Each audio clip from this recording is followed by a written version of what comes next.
कहानी की शुरुआत में हम एक आदमी को देखते हैं जिसने अपने 6 साल के बेटे मार्क को अचानक नींद से जगाया और कहा कि इस घर में खतरा है और उन्हें जल्द से जल्द यहाँ से भाग निकलना होगा। फिर उसने अपने बेटे थॉमस को बाहर भेजा और उसी वक्त मार्क ने देखा कि एक शेल्फ पर रखा मेंढक का पुतला अचानक जिंदा हो गया। इसके बाद वो आदमी अपने दोनों बेटों को लेकर गाड़ी में निकल रहा था तो अचानक उसकी पत्नी पेट्रा उनके सामने आ गई और बच्चों को ना ले जाने की मिन्नतें करने लगी। उसने अपने पति को समझाया कि उसका पीछा कोई नहीं कर रहा, मगर उसने पेट्रा की एक न सुनी और सीधा शमशान घाट की ओर निकल पड़ा। पर अचानक जैसे ही उसने अपना सर पीछे घुमाया तो उसके सर में आग लग गई और वो अपने बच्चों के सामने झुलस कर मारा गया। अब इस घटना को पूरे 10 साल बीत गए थे। मार्क स्कूल जाता था और उसके भाई थॉमस ने एक साउंड स्टोर खोल लिया था। स्कूल में ना तो मार्क के टीचर्स और ना ही उसके साथी उसे पसंद करते थे, क्योंकि पहले उसके भाई को गुंडागर्दी के चलते स्कूल से निकाल दिया गया और उसकी भी कुछ ऐसी ही हरकतें थी। खाली समय में मार्क अपने भाई थॉमस की दुकान पर मदद भी किया करता और उनके साथ मेमो नाम का एक दूसरा लड़का भी काम करता था। मार्क के जन्मदिन पर थॉमस ने उसे क्रॉनिकल नाम की एक पुश्तैनी किताब दी जो उनके परिवार में काफी समय से मौजूद थी।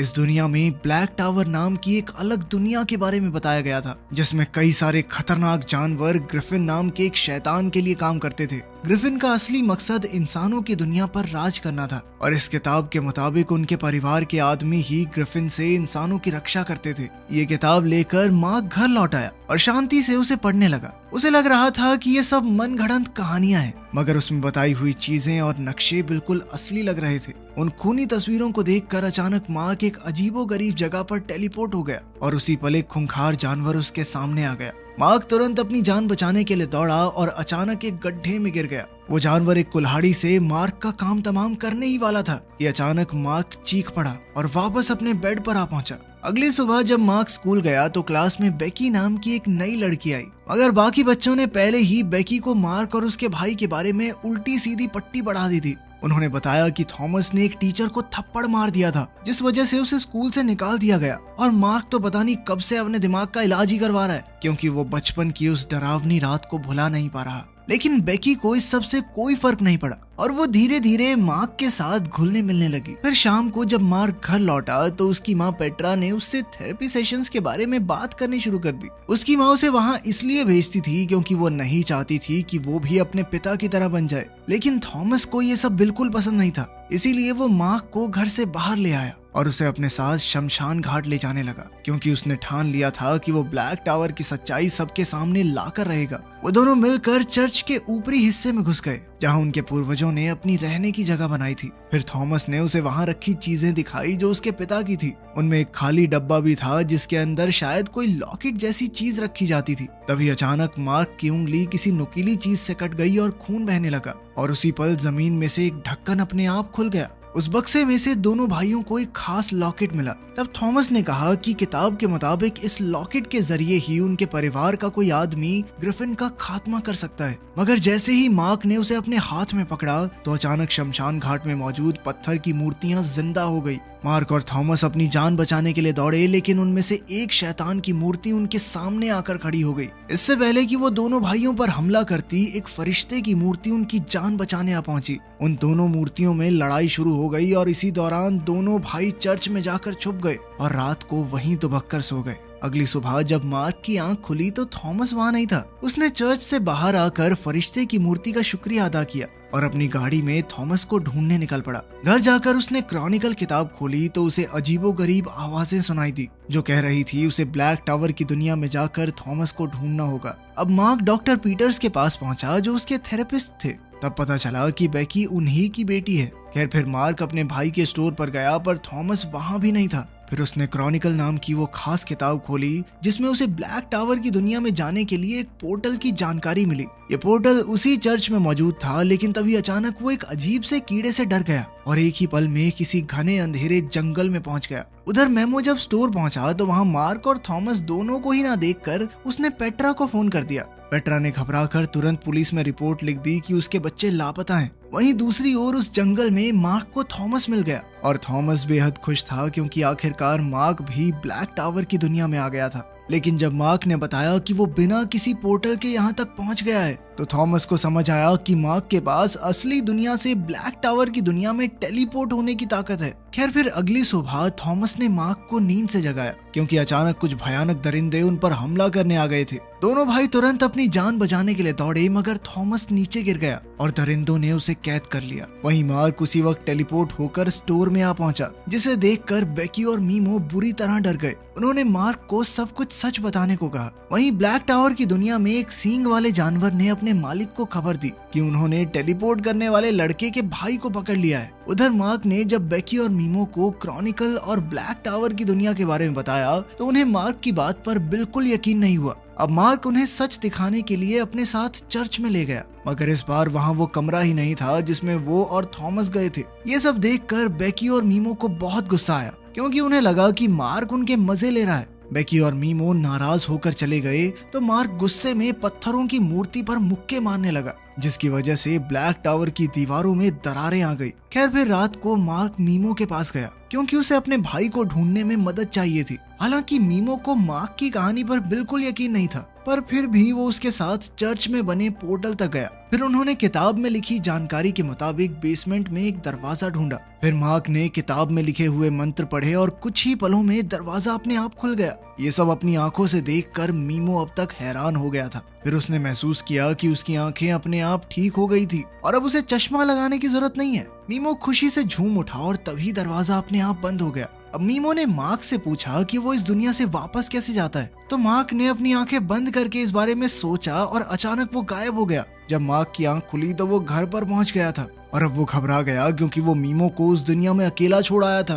मार्क ने दोबारा से उस दुनिया में टेलीपोर्ट होने की कोशिश की मगर कोई फायदा नहीं हुआ। तभी पेट्रा वहां आ गई और उसने क्रॉनिकल किताब देखी तो उसे लगा कि उसका बेटा भी बिल्कुल उसके पति जैसा बन रहा है। इसीलिए उसने गुस्से में मार्क को कमरे में बंद कर दिया। इससे मार्क को इतना गुस्सा आया कि वो जोर जोर से दरवाजा पीटने लगा, जिससे ब्लैक टावर की दीवारें बुरी तरह हिलने लगी। इधर पेट्रा ने डॉक्टर पीटर्स को फोन करके मार्क के बारे में बताया तो डॉक्टर ने उसे जल्दी से जल्दी मार्क को रिहा करने को कहा। अब मार्क तुरंत चर्च की ओर भागा और उसे लकड़ी के पत्ते पर एक मैसेज मिला कि मीमो आसपास ही है। अब मार्क तुरंत स्टोर में पहुंचा और जरूरत की चीजें इकट्ठा करके बेकी से मिलने गया। उसने बेकी को बताया कि मीमो ब्लैक टावर की दुनिया में अकेला रह गया है। उसने कहा कि वो मीमो और थॉमस को बचाने जा रहा है। फिर उसने बेकी को क्रॉनिकल किताब दी और कहा कि अगर वो वापस ना लौटे तो ये किताब मेरी माँ को दे देना। इसके बाद वो ब्लैक टावर की दुनिया में जाकर मीमो को ढूंढने लगा। वहीं दूसरी ओर जब बेकी ने वो किताब पढ़ी तो उसकी अजीबोगरीब कहानियां पढ़कर उसे लगा कि मार्क की दिमागी हालत सच में ठीक नहीं है।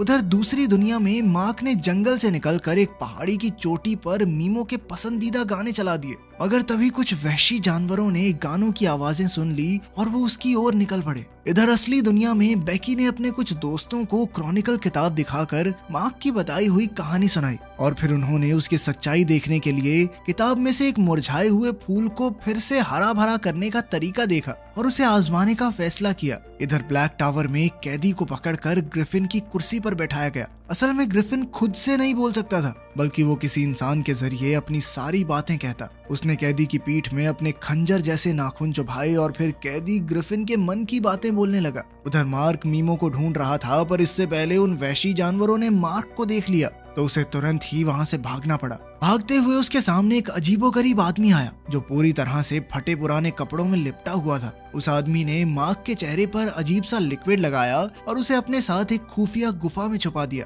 वहीं दूसरी ओर बेकी ने किताब के बताए तरीके के मुताबिक मुरझाए हुए फूलों पर पानी छिड़का और अपने दोस्तों के साथ बड़ी आस लगाकर उसके खिलने का इंतजार करने लगी, मगर ऐसा कुछ भी नहीं हुआ। इससे निराश होकर बेकी ने चर्च में बने पोर्टल को खोलने की आखिरी कोशिश करने का फैसला किया और तब जाने से पहले उसके दोस्त ने फूल को पानी के ग्लास में डाल दिया। उधर ब्लैक टावर की दुनिया में जानवरों के जाने के बाद उस आदमी ने अपना नकाब हटाया और मार्क को बताया कि वो मीमो है। दरअसल असली दुनिया में जब एक दिन बीतता है तो उतने समय में यहाँ कई हफ्ते बीत जाते हैं और इसी वजह से उसकी दाढ़ी मूंछ काफी बड़ी हो गई थी। यार इसके बाद मीमो और मार्क थॉमस को ढूंढने के लिए आगे बढ़े तो उन्हें कुछ कैदियों का कारवां दिखाई दिया। तभी उन्होंने देखा कि थॉमस भी उनमें से एक था, मगर अभी वो उसकी मदद नहीं कर सकते थे वरना वो खुद भी दबोचे जाते। पर तभी उन जानवरों की नजर उन दोनों पर पड़ गई और वो अपनी जान बचाने के लिए भागे। भागते भागते वो एक पहाड़ी की चोटी पर आ गए जिसके आगे खाई थी। इधर असली दुनिया में बेकी और उसके दोस्तों ने क्रॉनिकल के हिसाब से सारे मंत्र पढ़े और पोर्टल को खोलने की कोशिश की,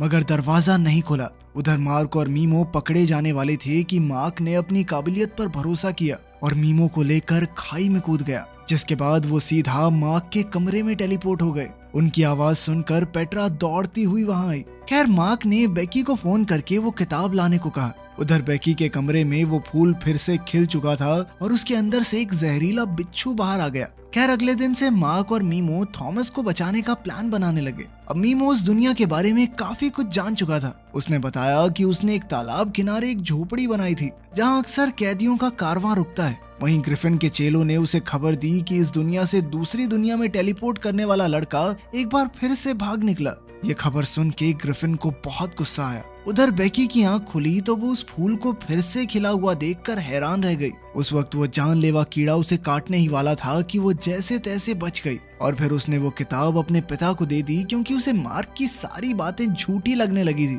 जब उसने स्कूल में मार्क को इस बारे में बताया तो मार्क को बहुत ज्यादा गुस्सा आ गया। उधर जब बेकी के पिता डॉक्टर पीटर्स ने वो किताब पढ़ी तो उन्होंने पेट्रा के पास जाकर कहा कि उसके बेटे की दिमागी हालत ठीक नहीं है। ये सुनकर तो पेट्रा ने मार्क को पागल खाने में भर्ती करवाने का फैसला कर लिया। कुछ ही समय में उनके घर पर एम्बुलेंस और पैरामेडिक्स मार्क को लेने आ पहुंचे, लेकिन मार्क उनसे बचकर भाग निकला और सीधा चर्च जा पहुंचा। वहाँ मीमो पहले से ही उसका इंतजार कर रहा था, लेकिन जल्द ही पैरामेडिक्स वहाँ भी आ गए तो उन दोनों ने मिलकर उनका मुकाबला किया। तभी अचानक एक नकाब पोश आदमी वहाँ आया और एक एक पैरामेडिक को बुरी तरह पीटा, जिस वजह से उनमें से एक की मौत ही हो गई। इस सब में मार्क और मीमो किसी तरह बच निकले। कुछ ही पलों में पेट्रा चर्च पहुंची तो उसने मार्क को चर्च से बाहर आते देखा और उसके कपड़े खून से सने हुए थे।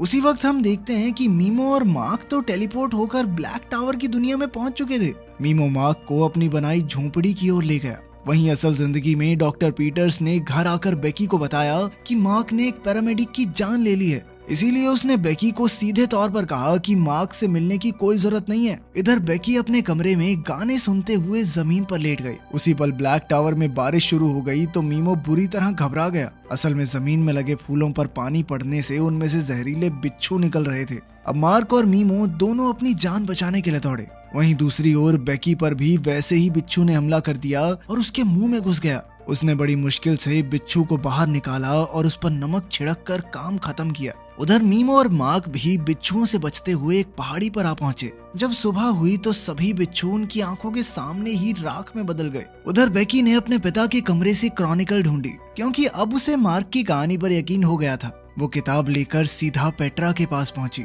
उधर मीमो और मार्क चलते चलते पहाड़ों में बने एक तालाब पर आ पहुंचे। इधर धरती पर जब बेकी के पिता घर आए तो उन्होंने अपने खून से सने कपड़े निकालकर जला दिए। तब ये खुलासा होता है कि डॉक्टर पीटर्स ने ही मार्क का भेष बनाकर चर्च में पैरामेडिक की हत्या की थी। इसके बाद हम देखते हैं कि ग्रिफिन के महल में एक बिना चेहरे का राक्षस आया जिसने कहा कि उसने मार्क को इंसानी दुनिया में जाने से रोकने की पूरी कोशिश की, मगर वो नाकामयाब रहा। उधर मार्क ने मीमो की झोंपड़ी देखी तो वो उसकी मेहनत से काफी खुश हुआ। उस झोंपड़ी की छत से वो इस रास्ते से गुजरने वाले हर एक कारवां पर नजर रख सकते थे। वहीं दूसरी ओर बेकी ने पेट्रा को सब कुछ बता दिया। वहाँ एक डिटेक्टिव भी मौजूद था और उसे भी लगा कि इस वक्त शहर में बहुत अजीबोगरीब घटनाएं हो रही हैं। बेकी ने उन दोनों को मार्क के पूर्वजों की पूरी कहानी सुनाई, पर तभी उसे एहसास हुआ कि वो अपना बैग अपने ही दोस्त की गाड़ी में भूल गई थी और उसके बैग के अंदर ही वो किताब थी। वहीं ब्लैक टावर की दुनिया में मार्क और मीमो रात को आग जलाकर आगे के प्लान के बारे में सोच रहे थे।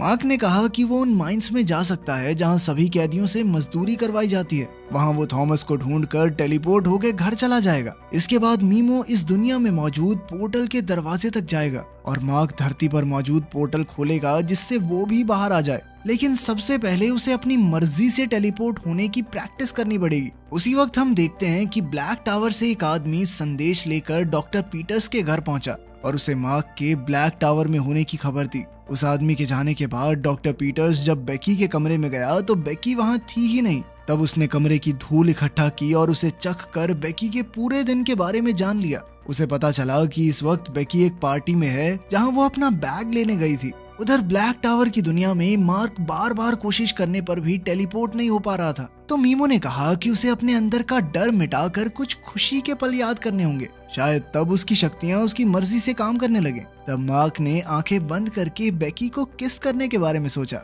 और उसी पल वो वापस धरती पर टेलीपोर्ट हो गया। अब वो तुरंत मीमो के पास वापस भी आ गया, पर मीमो ने उसे बताया कि वो 2 दिन के लिए चला गया था। खैर, अब मार्क को याद आया कि टेलीपोर्ट करने के लिए पूरे दिल से यकीन करके उस जगह के बारे में सोचना पड़ता है। उधर हम देखते हैं कि बेकी को अपने दोस्त के घर की किचन में अपना बैग मिला जो पूरी तरह गीला था। उसने तुरंत क्रॉनिकल किताब बाहर निकाली तो साथ में उसे खिला हुआ फूल भी मिला। वो समझ गई कि इसमें से निकला हुआ बिच्छू जरूर यहाँ पर मौजूद लोगों पर हमला करने वाला है। अब उसने नमक का डिब्बा उठाया और बिच्छू को रोकने निकल पड़ी। इधर दूसरी दुनिया में मार्क को किसी के पैरों की आहट सुनाई दी और उसने उठकर देखा कि ये उसके पिता थे। वो मार्क पर अपनी मौत का इल्जाम लगाने लगे। मेमो ने उसे समझाने की कोशिश की, पर तब मार्क को लगा कि कोई उसके दिमाग में घुसने की कोशिश कर रहा है। इधर डॉक्टर पीटर्स भी बेकी का पीछा करते हुए उसी पार्टी में पहुंचे जहां एक लड़की पर उस बिच्छू ने हमला कर दिया था। बेकी उसकी मदद के लिए दौड़ी, पर तभी उसके पिता ने उसके सामने आकर उसे अपने वश में कर लिया और उसे चुपचाप घर वापस जाने का हुक्म दिया। इस वक्त पेट्रा और डिटेक्टिव भी इस पार्टी में मौजूद थे और अचानक उन्होंने बच्चों को हवा में उछलते देखा और जोर जोर से चिल्लाने की आवाजें भी आने लगी। कुछ ही पलों में हॉल खाली हो गया और तब उन्होंने देखा कि ये बिच्छू जैसा दिखने वाला बेहद खतरनाक जानवर था। डिटेक्टिव ने बंदूक निकालकर गोली चलाने की कोशिश की, पर जानवर ने उस पर हमला कर दिया। उसी पल पेट्रा ने बंदूक चलाकर उसे मार डाला। तभी डॉक्टर पीटर्स अंदर आया और वो बिच्छू एक भालू में बदल गया। उधर ब्लैक टावर की दुनिया में मार्क की आंख एक बार फिर से मछलियों के कराहने से खुल गई और वो गुस्से में मीमो से बहसने लगा। तब मीमो ने कहा कि उसके पिता की मौत का जिम्मेदार मार्क खुद है। तब मार्क गुस्से से आग बबूला हो गया और वो मीमो को बेरहमी से पीटने लगा। इस वजह से ब्लैक टावर की दीवारें एक बार फिर से थरथराने लगी और फिर ग्रिफिन ने मार्क को पकड़ने के लिए शिकारी भेज दिए। उधर मीमो लकड़ी इकट्ठा करके झोंपड़ी के पास वापस लौटा तो उसने देखा कि मार्क एक और मीमो को पीट रहा था। जैसे ही मीमो ने उस दूसरे मीमो को छुआ तो अचानक वो गायब हो गया, लेकिन रेत में उसके पैरों के निशान बता रहे थे कि वो किस तरफ भाग रहा है। मीमो ने उसी दिशा में पीछे से एक लकड़ी फेंकी जो सीधा उस बहरूपिये को जा लगी और वो अपने असली रूप में आ गया। फिर उन दोनों ने मिलकर उसे एक जगह पर बांध दिया। जब मीमो और मार्क ने उसे आग लगाने की धमकी दी तो उस बहरूपिये ने बताया कि वो ग्रिफिन का एक जादूगर है और उसके पास लोगों को असलियत में वही दिखाने की ताकत है जो वो देखना चाहते हैं। उसने ये सब ग्रिफिन के कहने पर किया था। तभी अचानक उन्हें किसी के आने की आवाज सुनाई दी। उधर धरती पर शहर के लोगों को पार्टी में हुए हादसे के बारे में पता चला, लेकिन ये कोई नहीं जानता था कि सर्कस का भालू पिंजरे से बाहर आया कैसे। लेकिन सच तो डिटेक्टिव और पेट्रा ही जानते थे कि असल हमला तो एक बिच्छू ने किया था। अब डिटेक्टिव ने पेट्रा को अकेले में ले जाकर बताया कि जब उसका पति आग में झुलसकर मर गया था तो उन्हें उसके शरीर का कोई नामो निशान नहीं मिला। उस वक्त भी असली मुजरिम डिटेक्टिव के सामने आया था और वो कोई आम इंसान नहीं था और आज फिर से उस अजीबोगरीब बिच्छू ने हमला किया था। डिटेक्टिव ने कहा कि असली सच की तह तक जाने के लिए उन्हें उस किताब को ढूंढना होगा। उधर मार्क और मेमो कैदियों के कारवां का पीछा करते हुए उस माइन तक आ पहुंचे जहां सभी कैदी मजदूरी करते थे। तभी हॉर्न कमांडर ने माइन में आकर खबर दी कि उनका मिशन नाकामयाब रहा, तो उसे माइन में टार भरने का हुक्म दे दिया गया। इधर मार्क ने कैदियों में से थॉमस को ढूंढने के लिए गाने चलाए और गाना सुनते ही थॉमस ने हाथ उठा लिया, लेकिन उसी वक्त सींग वाले सिपाही उसे उठाकर गहरी माइन में ले गए। अब मार्क ने मीमो से कहा कि उन्हें रात होने का इंतजार करना चाहिए। रात होने पर उन दोनों ने एक दूसरे को अलविदा कहा और जब मीमो गार्ड को डिस्ट्रैक्ट करने में लगा हुआ था तो मार्क टेलीपोर्ट हो गया। मार्क ने अपने भाई को ढूंढ निकाला, लेकिन तब उसे पता चला कि माइन में भरा हुआ टार उसकी टेलीपोर्टेशन को रोक रहा था।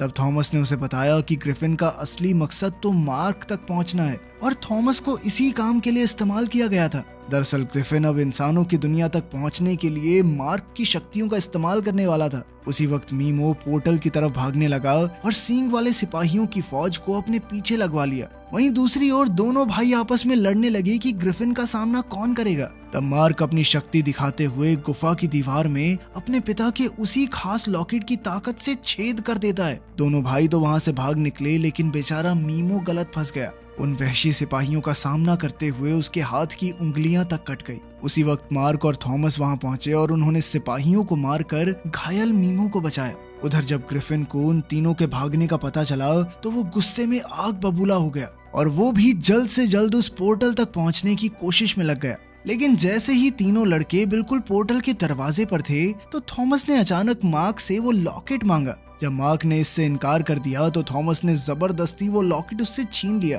तभी ग्रिफिन भी उड़कर उनके पास आ पहुंचा। वहीं असल दुनिया में डिटेक्टिव और पेट्रा बेकी को उसके घर से बाहर ले जा रहे थे, जबकि डॉक्टर पीटर्स ऐसा नहीं होने देना चाहते थे। उधर मार्क होश में आया और धुएं में थॉमस की आवाज सुनी।